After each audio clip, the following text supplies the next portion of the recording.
You should think of your family before you try to commit suicide. I was given a patient within the last minute, and he had just tried to commit suicide.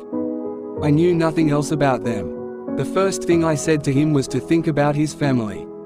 I told him what his mother would think if he wasn't around, and how distraught she would be if he was dead.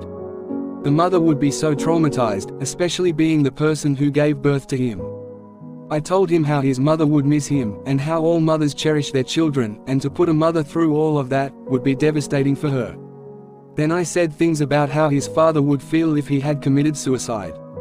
His father would be broken, as fathers also love their children. I told him how his suicide would put tears to his father's eyes, and how he would not be able to see his bloodline move forward. His father would tremble, because he would not have any grandchildren, and it would be such a lonely existence for the father. For both parents it would be such a loss, as all that work and time would be a waste if he had committed suicide. I kept telling my patient to also think about how his friends would feel, and even his co-workers. Then I went a bit further and told him to think about his siblings, and to understand how they would feel if he had committed suicide. Growing up together, and then suddenly for everything to just go down the soil, it would soul-crushing for them. I got a bit louder and told him whether he would think his siblings would feel great after his suicide. I made my patient realize the amount of people it would affect, if he was to commit suicide. I kept urging him to think before he left. Then I told him to think how his grandparents would feel if he had committed suicide, and if he committed suicide, it would surely crush his grandparents.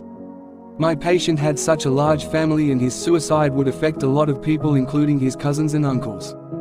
I tried to make the patient realize the amount of damage his suicide will have on so many people, and then after giving that speech to my last-minute patient, I opened the file and I was shocked at what I had learned.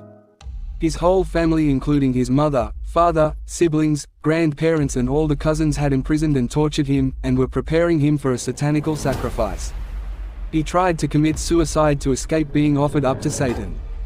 His neighbors phoned the police for strange noises coming from his house. I then said to him, actually ignore what I said and don't think about your family. It was too late. He grabbed one of my pens and stabbed himself in the neck. Follow for more.